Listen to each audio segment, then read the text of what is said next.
Lorries pulled up like they always did. No alarms, no rush, just another frozen chicken delivery headed for cold storage. But this time, the boxes weren't just carrying chicken. Inside, bricks of high-purity cocaine, vacuum-sealed, clean, and hidden with industrial precision. Police didn't find one box, they found hundreds. By the time they moved in, 318 deliveries had landed, more than 15 tons of Class A, worth over $1 billion on the street, and no one had noticed. No shootouts, no headlines. Just a warehouse in Redditch, a house in Leeds, and a network stretching from Glasgow to Mexico. This is the story of the UK's biggest ever drug ring and how it used frozen chicken to flood the country with cocaine. The plan was simple, and it worked for months. Between March and December 2022, a Dutch logistics company made 34 deliveries to a warehouse unit in Redditch, Worcestershire. Each load consisted of frozen chicken, packed in commercial crates. The paperwork was clean, the route was routine, and customs cleared them without question. But every single shipment was hiding something else. Behind the cold packaging, buried under layers of meat, were industrial bricks of cocaine, sealed, stacked, and cut for trafficking. Police would later confirm the scale: 318 pallets delivered in total, an estimated 50 kilograms of Class A inside each one. That made 15.9 tons of cocaine, with a street value of £1.59 billion. There were no false walls or custom smuggling compartments, no elaborate concealment.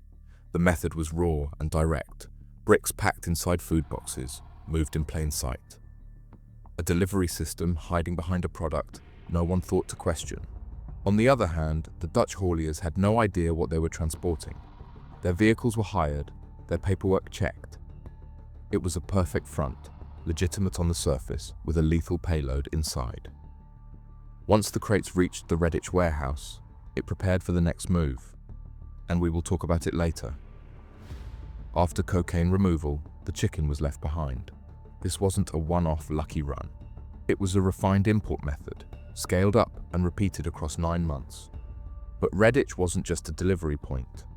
It was the operation's first layer. And what happened inside that warehouse would shape everything that followed. From the outside, it looked like any other industrial unit. No signage, no noise, just another box on a quiet Redditch trading estate. But inside, it was the heart of a billion-pound drug operation. This was where the cocaine shipments were stripped, repacked, and pushed back out into the UK streets. Police would later describe it as the extraction point, the place where frozen food deliveries turned into Class A consignments. When officers moved in, they found Tabrez Hussein operating a forklift truck surrounded by pallets of chicken. His role wasn't transport, it was a transformation. One by one, the boxes were opened, bricks of cocaine pulled out, repackaged into holdalls, loaded into vehicles. On 15 December 2022, police surveillance caught a van leaving the warehouse. That made the last nail in the coffin of this UK drug gang. But we will talk about it in a later part of the video. The Redditch unit had no flash security, no high-tech setup, but its efficiency told its own story. This wasn't an amateur job. The gang used industrial storage space to hide an industrial crime, converting food deliveries into cocaine routes with ruthless speed. It was fast, organized, and silent, all under the direction of a man 120 miles away in Leeds. He wasn't at the warehouse. He didn't need to be. Stephen Rayner, 31, ran the operation from Leeds, more than 2 hours north of Redditch. He didn't carry the drugs. He didn't drive the vans. His job was coordination. Police described him as a trusted lieutenant within the UK supply chain. His name never appeared on paperwork. He used encrypted phones, stayed out of sight, and moved between locations as the shipments flowed. But when the evidence came together, all paths led back to him. Rayner's link to the cartel wasn't casual. Messages and intercepted data identified him as the main UK contact for a handler known only as Fendi, a suspected alias tied to Mexico's Nueva Generación cartel. Rayner's role was execution, receiving and routing Class A cocaine nationwide. He managed couriers, organized payment flows, and gave instructions on how and when the goods should move. He kept his core team small, family and trusted contacts, safe addresses, just a controlled system designed to minimize exposure. But the scale of what he oversaw was anything but small. Officers recovered detailed dealer lists and cash movements traced to him, fingerprints on documents, packaging matched to his distribution points, and messaging data linking him directly to the Redditch site. Even after the warehouse was raided, Rayner tried to keep things moving. Surveillance showed he made contact with couriers in other cities. There were signs he was planning to re-establish supply using a separate route, but by then, the chain had already broken. On the surface, it was an ordinary semi-detached house on Flaxton Street, Beeston. But inside, it operated as a cutting and repackaging hub for Class A drugs, run by Stephen Rayner's sister and her partner. Sherry Ann Rayner, 30, and Liam Harrington, 39, turned their home into a processing site. Not in secret corners, in the bedroom. Rayner had placed people he trusted in charge. His sister followed instructions, distributing locally while keeping records of what moved and where. Harrington assisted with handling, storage, and preparing stock for street-level supply. The neighbors had no idea, no signs of dealing, no heavy footfall. But behind closed doors, millions of pounds of narcotics were being processed within walking distance of local schools and family homes. West Yorkshire officers were already monitoring suspicious EncroChat traffic tied to a major Class A network, with patterns of large encrypted communications and references to high-value shipments. When they raided the property on the 10th of September 2022, what they discovered behind the door was staggering. Inside were 132 kilograms of cocaine and 35 kilograms of crystal meth, stacked in blocks, neatly organized. With the street value of £19 million approximately. Along with all this, there were tools too, like scales, gloves, and sealers, dealer lists with quantities marked against initials. Later, police found fingerprints from both residents and from Stephen Rayner on the packaging and documents. It marked a turning point in the investigation. The flat's contents didn't just confirm large-scale supply, they linked the Redditch warehouse directly to Rayner's inner circle. The house on Flaxton Street had served as a frontline node in the country's biggest drug ring, and no one passing by had suspected a thing. It was a ground-floor flat in the Crescent, Ravensthorpe, tucked between rows of quiet houses. But the front door had been barricaded shut. The flat belonged to Megan Bowden, 23. She wasn't the organizer, but she was trusted enough to hold the product. Her partner, Brandon Marn, had been using the flat as a storage and prep base. He worked as a courier for Stephen Rayner, tasked with collecting and delivering large quantities of drugs and cash across the UK. Budden allowed him to use her home freely. Police believe she knew what was being stored. Her prints were found on the wrapping materials, and her movements matched those of Marn on key delivery days. There was no distribution from the property, no signs of local dealing. Its purpose was containment, a holding point in the chain, keeping cocaine secure before the next transfer. When officers forced their way inside on October 10, 2022, they found a stash site in full operation. Holdalls, plastic bags, cupboards, all packed with cocaine. In total, 58 kilos were recovered. Street value, £5.8 million. The flat itself was sparse, no personal clutter, just essentials and drugs. Holdalls identical to those seized from the Redditch warehouse, packaging that matched the Beeston house. Even the branding was the same. The raid on Dewsbury marked the next piece falling into place, a direct extension of what began in Beeston and a crucial step in dismantling one of the UK's biggest drug operations. This consistency gave police what they needed. The Dewsbury flat connected Rayner's supply route from the Redditch warehouse all the way through to local movement and regional drop points. From the outside, the Crescent looked like any other street. But behind one door, millions in cocaine sat packed and waiting, just another stop in the system. That major connection brought police closer to the source, the warehouse in Redditch, where every shipment was unpacked and repackaged. They didn't deal or pack the product, but without them, nothing moved. Stephen Gibson, 41, and Darren Hunter, 30, both from Glasgow, were the link between Redditch and the rest of the country. Their role was simple: transport cocaine, hundreds of kilos, south to north, then hand it off to the next point in the chain. They weren't flashy. Their vehicles were clean, just standard vans, no markings, no custom mods, but police surveillance had been watching. After the first two major raids in Beeston and Dewsbury Flat, officers pulled back, watched and traced movements. What had looked like a local stash began to reveal connections far wider. Surveillance teams tracked vans leaving the Redditch warehouse, number plates logged, delivery times recorded. Officers monitored addresses in Leeds, Dewsbury and Glasgow. Each location pointed to another, and every handoff was building the map. Encrypted phones were key. Rayner and his team used EncroChat-style handsets. No calls, no names, just silent messages. But by late 2022, investigators had cracked enough of the traffic to match aliases to real-world identities. On 15th December 2022, Gibson's van was seen leaving the Redditch warehouse. Inside were 3 large holdalls, freshly packed. He drove north, stopping to meet Hunter at a quiet location. Holdalls were moved from van to car, straight into the boot of Hunter's Toyota Corolla. It was smooth, practiced and not the first time. But this time, both men were intercepted. Gibson's van was pulled over. Inside, they found 75 kilos of cocaine with a street value of £7.5 million. Minutes later, Hunter was stopped on the M6. Another 40 kilos recovered. Combined, the haul totaled 115 kilos of Class A in one run. Further analysis showed Gibson had made at least 10 trips, often solo, carrying large quantities to and from Scotland.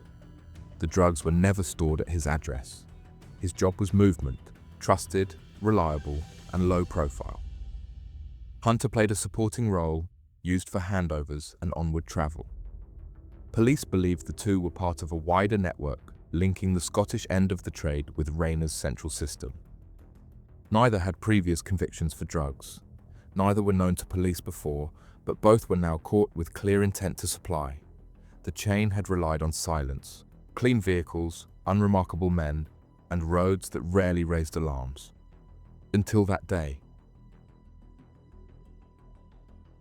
Before the routes and before the raids, one question mattered most. Where was this endless supply coming from? It began thousands of miles away, packed by one of the world's most violent drug cartels. Inside the crates recovered from Leeds, Redditch and Dewsbury, police found more than just drugs. There were markings, stamps, codes, and a single name that appeared more than once: Nueva Generación. The Jalisco New Generation Cartel, CJNG, is known internationally for its control of cocaine supply routes from South and Central America into Europe. This case marked one of the clearest UK links ever uncovered. Stephen Rayner's encrypted communications referred to a figure named Fendi, believed to be his upstream contact. While no real-world identity was confirmed, police intelligence suggested this alias was a direct link to the cartel. Rayner wasn't high in the international chain, but in the UK, he was trusted to receive, process, and push. His job was to keep the supply line intact. The frozen chicken method wasn't his invention, but it was the pipeline he was tasked with running. None of the gang had ever been to Mexico. None were flashy or known on global trafficking lists, but they were dependable, organized, and quiet. That's why they were picked. Every kilo was part of a larger batch, delivered from Europe, routed through the Midlands, and handed off from van to van until it reached dealers in cities across England and Scotland. The presence of cartel stamps was more than branding. It was a warning, a mark of ownership that ensured loyalty through fear. This wasn't just a Leeds gang or a Redditch hub. It was a UK arm of a far bigger system, one built offshore, run through encrypted phones and hidden in supermarket lorries. And for 9 months, it flowed without interruption. By late 2022, the full picture was nearly complete. From Leeds to Dewsbury, Glasgow to Redditch. Surveillance teams had traced the routes, watched the transfers, and followed the handlers. Investigators didn't just monitor movements, they cut through every major artery of the operation. A locked bedroom in Leeds, a barricaded flat in Dewsbury, a van pulled over on the motorway. Each location added weight to the case, proof that this wasn't theory. It was active, it was structured, and it was still moving tons of Class A across the country. But the aim wasn't just to seize drugs, it was to dismantle the system. Officers held back. Let the network breathe. On the same day, 15th December 2022, police entered the unit and found exactly what they'd been expecting. Pallets of frozen chicken, boxes part stripped, holdalls filled and waiting near the shutter doors. A forklift still running. Tabrez Hussein was arrested mid-process. By that point, the couriers were already in custody. The stashes had been secured, the local handlers identified. All that remained was to take the network down at its root. In the weeks that followed, officers executed arrests across multiple cities. Properties were searched, phones recovered. The gang's encrypted trail, once hidden, was now evidence. In total, 8 people were charged. Over £1.5 billion worth of cocaine had flowed through their hands. The system they helped run was quiet, efficient, and dangerously effective. But now, it is over. 10th of November 2023, at Sheffield Crown Court, 8 members of the network stood to be sentenced. The prosecution laid out the case in full, one of the largest ever brought in the UK for Class A importation. They described how this criminal structure was built, but beneath it, they said, was a supply line that moved over 15 tons of cocaine into the country. Prosecution presented each and every evidence to support their case. The CPS said the gang were motivated purely by profit, calling the conspiracy one of industrial scale and ruthless efficiency. References were made to the 3 critical seizures: the £19 million haul at the Beeston house, the £5.8 million stockpile in Dewsbury, and the 115 kilos recovered from vehicles on the M6. Most of the defendants offered no defense beyond early guilty pleas. Some cited personal circumstances, lack of prior convictions, or limited roles. But the scale of the operation left little room for mitigation. The judge called it one of the most structured and dangerous drug conspiracies the court had ever seen. He said the harm caused by the sheer volume of cocaine trafficked through this network could not be overstated. Sentences, he said, must reflect not just the weight of the product, but the damage done. Stephen Rayner, 31, the organizer, received the longest term, 20 years. The court heard how he oversaw the entire chain from his base in Leeds. His sister, Sherry Ann Rayner, was sentenced to 15 years for her role in managing and processing stock from their Beeston home. Her partner, Liam Harrington, received 3 years. Tabrez Hussein, caught inside the Redditch warehouse mid-extraction, was jailed for 17 years, the second longest sentence in the group. Brandon Marn, the courier who helped stockpile drugs in Dewsbury, was handed 16 years. His partner, Megan Budden, who allowed the property to be used for storage, received 2 years. Stephen Gibson, intercepted with 75 kilos in a van, was sentenced to 12 years. Darren Hunter, found with 40 kilos in a separate vehicle, was jailed for 6 years. This wasn't a gang caught in chaos. It was a network dismantled with precision. Each role is identified, each link prosecuted, and every member tied to one of the largest Class A operations ever run on British soil. From frozen chicken crates to the UK's biggest drug ring, now broken. But with 117 years handed down, was that justice or just the start? Let us know what you think of the sentencing below. For more stories like this, subscribe and turn on notifications. There's always another case to uncover.